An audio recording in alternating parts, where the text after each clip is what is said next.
మహేష్ బాబుతో రాజమౌళి తెరకెక్కించబోయే SSMB29 పై అంచనాలు ఏ range లో ఉన్నాయో అనేది రాజమౌళి మహేష్ ఎయిర్పోర్ట్ లో కనిపించినప్పుడు మీడియాలో జరిగిన హడావిడి చూస్తే తెలుస్తోంది. అయితే SSMB29 అప్డేట్ కోసం ప్రపంచం మొత్తం చాలా ఆతృతంగా ఎదురుచూస్తున్నారు.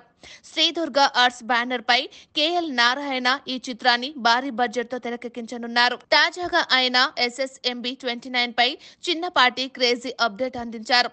ఆయన ఓ ఈవెంట్ లో మాట్లాడుతూ తనకు SSMB29 మూవీ స్టోరీ తెలుసునని, ఇటీవల టీంతో కలిసి చర్చల్లో పాల్గొన్నట్లు తెలిపారు. కాకపోతే సినిమా ఎప్పుడు మొదలవుతుంది, షూటింగ్ కి ఎంత టైం పడుతుంది, ఎప్పుడు పూర్తవుతుంది, ఎప్పుడు విడుదలవుతుంది అనేది కేవలం రాజమౌళి చేతుల్లోనే ఉంది అంటూ ఆయన సైలెంట్ గా సైడ్ అయ్యారు. మహేష్ రాజమౌళి చిత్రంపై ఎంతో కేర్ తీసుకొని రాజమౌళి కష్టపడుతున్నారు. పక్కాగా ఈ చిత్రం గురించి అన్ని విషయాలు టీం వెల్లడించే వరకు ఎటువంటి పుకార్లు నమ్మవద్దని అంటూ ఆయన స్పష్టం చేశారు.